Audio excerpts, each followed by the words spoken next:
সর্বস্তরের জনগণকে আমার পক্ষ থেকে সালাম আলাইকুম। আজকে আমি present continuous tense and first continuous tense সম্পর্কে ওই সহজভাবে তোমাদের সম্মুখে আলোচনা করব। তোমরা ওই নিয়মগুলো ফলো করলে তোমাদের জীবনে কোনো ধরনের সমস্যা থাকবে না। যত প্রকার সেন্টেন্স আসুক ওইটি দেয় অবশ্যই তোমরা বলতে পারবা যে কোনটা কোন টেন্স। আজকে তোমাদেরকে টেন্স, প্রেজেন্ট কন্টিনিউয়াস এবং পাস্ট কন্টিনিউয়াসের কৌশল বুঝিয়ে দেওয়ার চেষ্টা চকের মাধ্যমে করতেছি। তোমরা ওই ছকগুলো একটু লক্ষ্য করো মনোযোগ সহকারে। আমি আলোচনা করছি এখনই।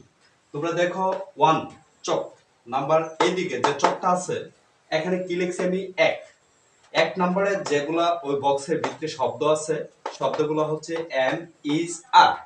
ওরা হচ্ছে প্রেজেন্ট ফর্ম। কোন ফর্ম?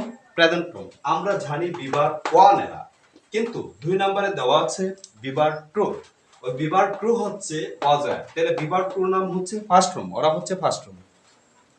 তোমরা অবশ্যই লক্ষ্য করো যে এম, ইজ, আর এর পর, আবার লক্ষ্য করো এম, ইজ, আর এর পর মূল ভার্বের সাথে আইএনজি থাকলে, এরপর মূল ভার্বের সাথে আইএনজি থাকলে ওই টেন্স সর্বদা প্রেজেন্ট কন্টিনিউয়াস টেন্স হয়। কোন টেন্স হয়?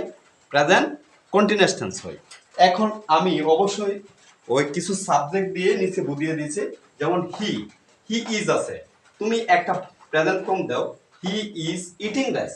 যদি হি ইজ ইটিং রাইস থাকে তাহলে ওই টেন্সটা হচ্ছে প্রেজেন্ট কন্টিনিউয়াস টেন্স। কারণ কি? ওই মূল ভার্ব হচ্ছে মূল ভার্ব হচ্ছে ইটের সাথে কি আছে? আইএনজি আছে।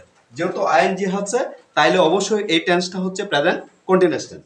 এরপরে দেখো সি ইজ, তাহলে she is subject third person singular হলে সর্বদাই তোমরা কি ইজ দিবা, কি দিবা?